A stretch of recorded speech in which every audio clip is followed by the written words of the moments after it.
I stood at the polished brass doors of Harrison Tower, watching as my stepbrother Michael's smug expression shifted from disdain to confusion. His eyes darted between me and the massive new lettering being installed across the building's facade. Harrison Global, founded by Olivia Harrison. There must be some mistake, he muttered, pulling out his phone. Dad said the building was being renamed, but... No mistake, I said quietly, smoothing my Armani suit, a far cry from the thrift store clothes they'd mocked at family dinners. Though if you prefer, I can still use the service entrance. Old habits die hard. 10 years had passed since that rainy night when my new stepfamily had made their expectations clear. The help uses the back door, Michael had declared at our parents' wedding reception, pointing me toward the kitchen entrance. His father, my new stepfather, had simply looked away, tacitly approving of his son's treatment of his new stepdaughter. They never bothered to ask what I did for a living. Never wondered how I could afford graduate school without their generous offers of loans. Never questioned why I always seemed to be traveling for my little consulting business. Now, as construction workers carefully positioned each golden letter of my name against the Manhattan skyline, those questions were finally answering themselves. This is impossible, Michael was saying, still staring at his phone. Harrison Global is worth billions. They're buying up every major property in the financial district. They just acquired the Mitchell brothers' portfolio? I finished for him. Yes, I know. I signed the paperwork this morning. 42 buildings including this one. Your office is in the East Wing, isn't it? Corner suite, 19th floor. The color drained from his face. Last month he'd bragged about his promotion to regional manager, never suspecting that his lease agreement had crossed my desk for approval. My phone buzzed, Sarah Chin, my CEO, texting an update. Board meeting in 20. They're nervous about the Mitchell acquisition going public. If you'll excuse me, I said, stepping past Michael toward the now open doors. I have a board meeting to chair. Unless you think I should use the service elevator. The lobby security team snapped to attention as I entered. Good morning, Miss Harrison, they chorused, pointedly ignoring Michael despite his executive badge. The Mitchell family is upstairs, the head of security informed me. Along with the other board members. Perfect. I turned back to my stepbrother who still hadn't moved from his spot by the door. Coming, Michael? We should discuss your department's performance numbers. They've been somewhat disappointing lately. His face went from pale to ashen. Of course I'd been monitoring his division's reports. I monitored everything in my company. The company he'd spent years working for without ever realizing who signed his paychecks. The private elevator opened with a soft chime. As I stepped in, I could see Michael's reflection in the polished doors, still frozen in shock as the reality of his situation sank in. All those years of forcing me to use service entrances, and now he'd need my permission just to access his own office. Oh, and Michael? I called as the doors began to close. Family dinner is at 7. Mother's so excited to see the new building. I smiled. Please use the main entrance. I insist. The boardroom fell silent as I entered, Michael trailing behind like a chastened schoolboy. The Mitchell brothers, Thomas and James, rose from their seats, their practiced corporate confidence wavering as they realized who had actually acquired their family's century-old real estate empire. Gentlemen, I said, taking my seat at the head of the table. I believe you remember my stepbrother, Michael Stevens? Regional Manager, East Division. The emphasis on his relatively modest title wasn't lost on anyone. Of course, Thomas Mitchell managed, though his eyes kept darting between Michael and me, trying to process this unexpected family dynamic. Last week he'd dismissed Michael's reports as middle management noise. Now he was realizing that middle management had a direct line to the CEO. Sarah Chin, my CEO, subtle as always, dropped a thick folder in front of Michael as he took the last empty seat, coincidentally the furthest from mine. Your division's quarterly reports, she said coolly. Ms. Harrison would like to discuss them after the board meeting. I allowed myself a small smile, remembering all the times Michael had called my work cute little business stuff at family gatherings. Sarah had been there for some of those dinners, quietly taking notes while playing the role of my assistant, rather than the Harvard MBA who helped me build Harrison Global. Now, I turned to the Mitchell brothers. About the transition of your properties. We'll be implementing some changes immediately, Changes. James Mitchell frowned. The agreement was whatever I decided it would be, I corrected softly. Your negotiating team never actually met with Harrison Global CEO, did they? They were too busy patronizing my female executives to ask who they were really dealing with. Thomas Mitchell shifted uncomfortably, no doubt remembering his dismissive comments about women in real estate during the preliminary meetings. Comments that had been meticulously noted and factored into the final purchase price. My phone buzzed, a text from my mother. Darling, is it true? Michael just called in a panic about the building. I muted the phone. Family drama could wait. Right now, I had a $5 billion acquisition to finalize and a stepbrother's career to reconsider. The first change, I continued, will be a complete audit of all property management practices. We've noticed some interesting patterns in tenant selection. I slid a document across the table. Particularly regarding female-owned businesses and their lease applications. Both Mitchell brothers paled. Their old boys club approach to property management had been one of the many reasons I'd targeted their company. Second, I gestured to Sarah, who distributed more folders. We'll be reviewing all current executive positions. Performance metrics, contribution analyses, diversity statistics. I let my eyes rest briefly on Michael, who was staring at his division's abysmal numbers. Some changes will be necessary. You can't just. James Mitchell started, then caught himself. Of course I could. I own them now. Can't what? I asked pleasantly. Demand accountability? Expect actual performance rather than family connections? Insist that executives use the main entrance rather than making arbitrary rules about who belongs where. Michael flinched at that last part. The Mitchell brothers looked confused, but Sarah's slight smile showed she caught the reference. Ms. Harrison, my assistant's voice came through the intercom. Your stepfather is in the lobby. He's quite insistent about seeing you. Perfect timing. Send him up, I replied. He should be here for this. After all, family is family. Isn't that right, Michael? The boardroom doors opened to reveal Richard Stevens, my stepfather, corporate lawyer and self-proclaimed master of the business world, looking considerably less commanding than usual.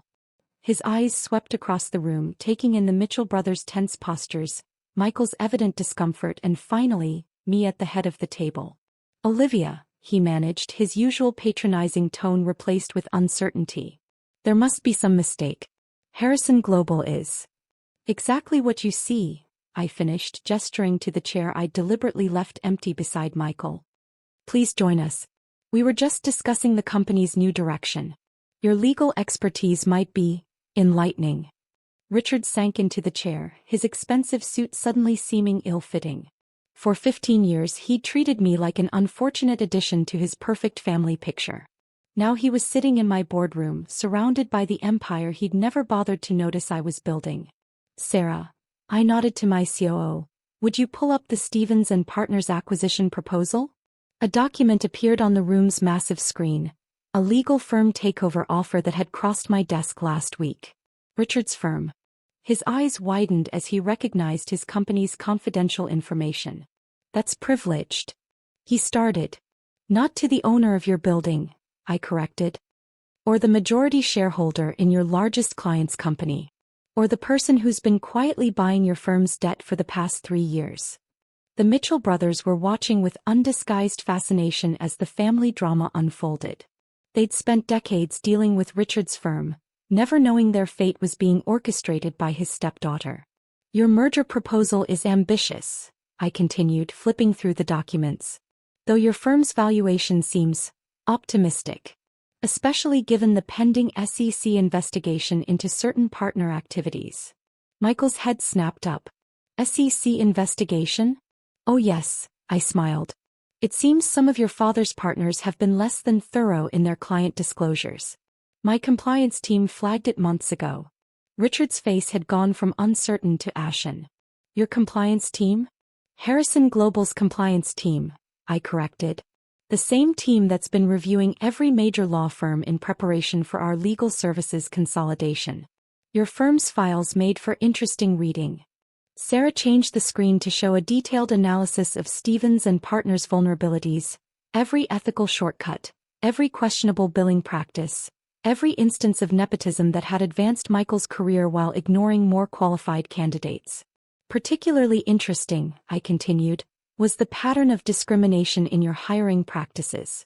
The same pattern I experienced firsthand at our first family dinner, when you explained that lawyers' daughters should stick to more suitable careers. The Mitchell brothers winced. They'd probably heard similar speeches from Richard over the years. Now, I leaned forward, let's discuss the real reason for this meeting. Harrison Global is consolidating its legal services. We'll be bringing most of our work in-house, which means many of our external firms will be downsizing. Richard gripped the arms of his chair. His firm couldn't survive without Harrison Global's business. Business he'd never known was controlled by the stepdaughter he'd dismissed. However, I continued, I believe in family loyalty. Something I learned from watching how families shouldn't treat each other. So I'm offering Stevens and Partners 2 options. I slid 2 folders across the table, one red, one blue. Just like the choices they'd never given me. The red folder contains our standard termination of services agreement, along with a detailed report for the SEC. The blue folder contains an acquisition offer. Harrison Global will buy Stevens and Partners at a fair market value, significantly less than your proposed merger valuation, but enough to keep the partners comfortable. Richard reached for the blue folder, but I held up a hand. There are conditions. First, the firm will undergo a complete management restructure. Second, you'll implement the diversity initiatives you've been fighting for years. And third, I looked directly at Michael, performance will matter more than family connections. The implications were clear. Both father and son would have to earn their positions in the new organization. No more coasting on the Stevens name.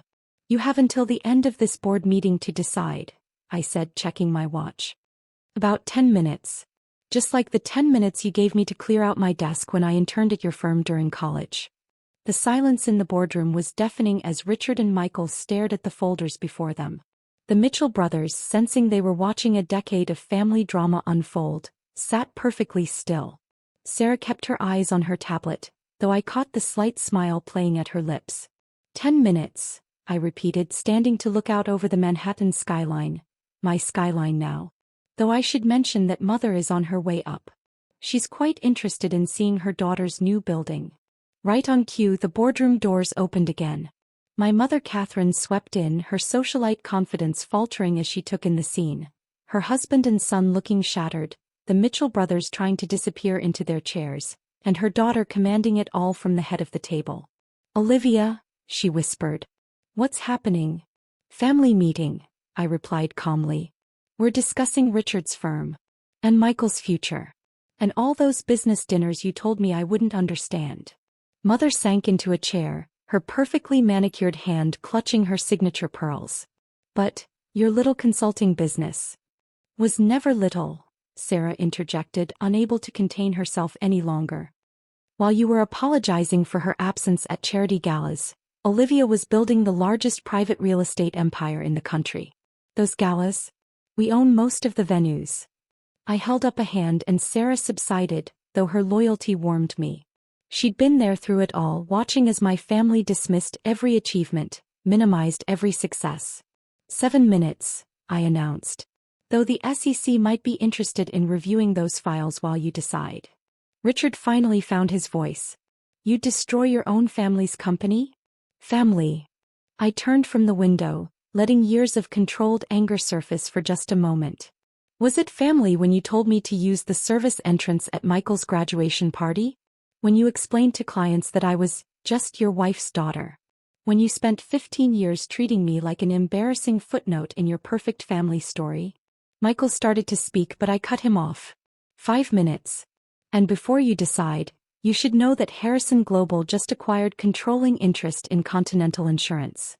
Richard's face went even paler. Continental Insurance was his firm's second-largest client. That's right, I continued. The merger announcement goes out tomorrow. Which means your firm isn't just losing Harrison Global's business, you're losing Continental's too. Unless. I gestured to the blue folder. Mother found her voice. All those missed family dinners, your work commitments. Board meetings, I confirmed. Acquisitions. Building this. I waved a hand at the skyline visible through the floor-to-ceiling windows. While you were apologizing for my career choices, I was buying the buildings where your friends' companies work. While Michael was mocking my cute little business, I was negotiating the purchase of his office. 3 minutes, Sarah announced, perfectly playing her part in this carefully orchestrated moment of reckoning. Richard opened the blue folder with trembling hands, then the red one. His lawyer's mind was finally engaging, understanding the complete control I held over his future. The acquisition offer is fair, he admitted reluctantly. More than fair, I corrected. Considering the SEC issues alone, I could buy your firm for pennies on the dollar. But as I said, I believe in family. Even family that never believed in me. I turned to Mother, whose social calculations were visibly recalibrating as she realized her dismissed daughter was now one of the most powerful people in Manhattan. 1 minute, Sarah called out. Michael looked up from the folders, years of arrogance finally cracking. The service entrance will be renamed the Stevens entry in your honor, I finished. A daily reminder that position and power aren't about which door you use, but what you do once you're inside. Richard picked up the blue folder. We accept the acquisition offer. Good choice, I said, just as my assistant announced that the press had arrived for the Mitchell acquisition announcement. Now, shall we go down to the lobby as a family? Through the main entrance, of course. The Mitchell brothers stood, recognizing their cue to exit. Sarah gathered her materials, pausing to whisper, "Worth the wait."